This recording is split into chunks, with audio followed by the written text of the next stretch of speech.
Kocha, kwanza habari za wakati huu? Salama kabisa. Bila shaka unaendelea vizuri. Alhamdulillah, nashukuru Mungu. Sijui. Bana kocha, hongera kwanza kwa kutoa tuzo ya kocha bora wa mwezi. Nashukuru sana. Bila shaka hii haikuwa rahisi kwa upande wako.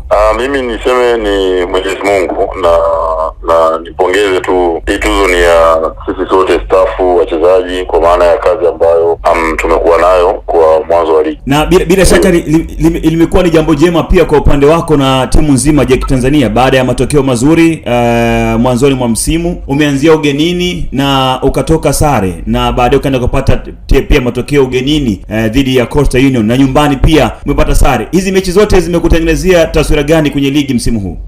I think ni good kwa maana jinsi ambavyo tumestart, lakini hatupaswi kubweteka kwa maana ya hichi ambacho kimetokea. Tunahitaji kuwa focus zaidi na kutulia na kujua sasa nini ambacho tunatakiwa tuendelee, kwa sababu tuna kazi kubwa sana hapo mbele kuliko hii ambayo tumefanya. Hichi kilichotokea ni chachu ya kutuleta sisi sasa kuwa focus zaidi na kujua nini ambacho tunapaswa kufanya kwenye ubora wake. Pengine hii ilikuwa ni taswira tofauti kwa watu wengi na wadau wa mpira baada ya kuondokewa na baadhi ya nyota wako ambao walikuwa ni regular starter kwenye kikosi chako. Yakubu Suleimani, mlinda mlango namba 1 wa timu ya taifa Tanzania, alikuwa chini yako, lakini pia Wilson Nangu na wachezaji wengine ambao waliondoka. Pengine watu waliwaza kufikiria labda Ahmed Ally atafanya nini sasa kuelekea msimu na baadhi ya nyota wake muhimu wameondoka.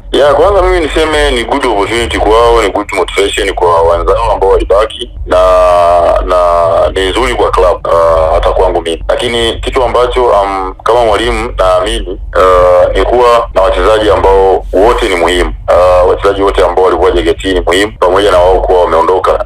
Niseme kwa nini nasema hivyo, wao ni kila mchezaji anakuwa ni muhimu. Sio wachezaji special tu kwa maana wachezaji fulani kwangu wanakuwa hao, hapana. Najitahidi sana kuweza kuwaweka wachezaji wote kuwa kwenye ubora ambao hata leo mmoja atakapokuwa hayupo basi sisi wengine tutabaki kwenye momentum ile ile. Cha msingi ni kushukuru kwa hicho ambacho kimetokea. Kwa hiyo kikubwa ambacho naanza nikasema kila mchezaji JKT alikuwa ni muhimu. Hivyo hata kama wangekuwa wao wanaumwa labda wajaondoka kwenda hiyo timu, kwa maana sisi bado tungeendelea kwenye ule ubora ambao tunatamani kuwa nao, ila wao hata kuwepo kwa maana ya labda wanaumwa ama injuries ama homa ya kawaida. Kwa hiyo kitu kikubwa mimi pamoja na staff ni kujitahidi kuboresha wachezaji wote kuwa kwenye ubora ambao wanaweza kucompete hata kama hata kuwa fulani hayupo, wasiwe tegemezi.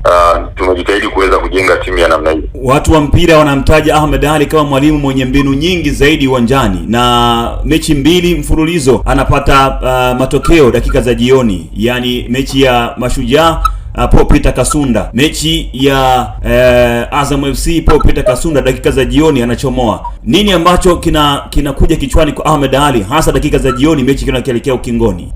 Kwanza kikubwa mimi niseme I'm happy, I'm proud, sio kwa sababu ya matokeo ya muda wa mwisho, lakini hakuna mechi ambayo unaweza ukaiandaa mwalimu kwamba itakapofika dakika 45 basi sisi tumemaliza mechi. Hapana, mechi inaisha pale ambapo mwamuzi atakuwa amesema, amepuliza filimbi kwamba hapa ndo mechi inaisha. Kwa hiyo we need kuwa na ile fighting spirit, winning mentality ya kuwa kwamba okay, tunaweza tukafight mpaka mwisho wa zile 90 minutes ili tuone nini ambacho Mwenyezi Mungu anakuwa anatujalia kulingana na kile ambacho tunakuwa tumejiandaa nacho. So inaweza ikatokea matokeo siku nyingine tukashinda mapema tu na siku nyingine tukachelewa kama hivi ambavyo tumechelewa, na siku nyingine tukashinda kwenye muda wa katikati. Kwa nimejaribu kama mwalimu kutengeneza good mentality kwa wachezaji, mimi pamoja na staff, kuona jinsi gani ambavyo tunaweza tukaiendea game kwa minutes na minutes, let's say labda 20 minutes au 25 minutes, nini ambacho tunapaswa kufanya. Lakini hichi ambacho kimetokea duniani, kwenye mpira wote duniani zilishatokea, sio kwa maana labda leo JKT ndio kimekuwa ni kitu kipi, hapana. Cha msingi ni kuona sasa jinsi gani ambavyo tunaweza tukaset up our mind.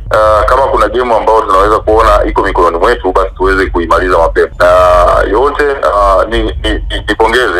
nipongeze wa vijana kwa hicho ambacho kimetokea, lakini sio kazi rahisi. Sawa kocha, sasa kwa hili la mwisho ambalo pia pengine ikikupendeza unaweza kashiriki nasi kwa kutujibu.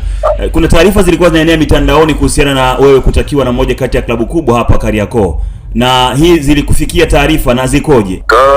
Mimi niseme labda na mimi na wenyewe naona kama hivyo ambavyo umesema, nasikia kama hivyo ambavyo unapia. Kwa sasa mimi naamini siko tayari kuongelea timu nyingine kwa sababu mimi niko JKT. Sio vizuri kuongelea timu nyingine. Kama utafika wakati huo na kama itakuwa hivyo ambavyo watu wanasema, basi tunaweza nikaliongelea, lakini kwa sasa naamini sio kitu kizuri kuongelea.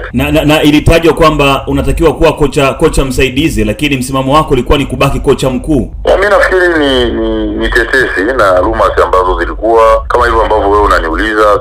Mimi sijapatwa na kiongozi yoyote ama klabu yangu ambao inanipa ugali wa vijana wangu haijapatwa, haijaambiwa chochote. Kwa hiyo ni vitu ambavyo tulikuwa tunaona kwenye media, tunaona kwenye mitandao tofauti.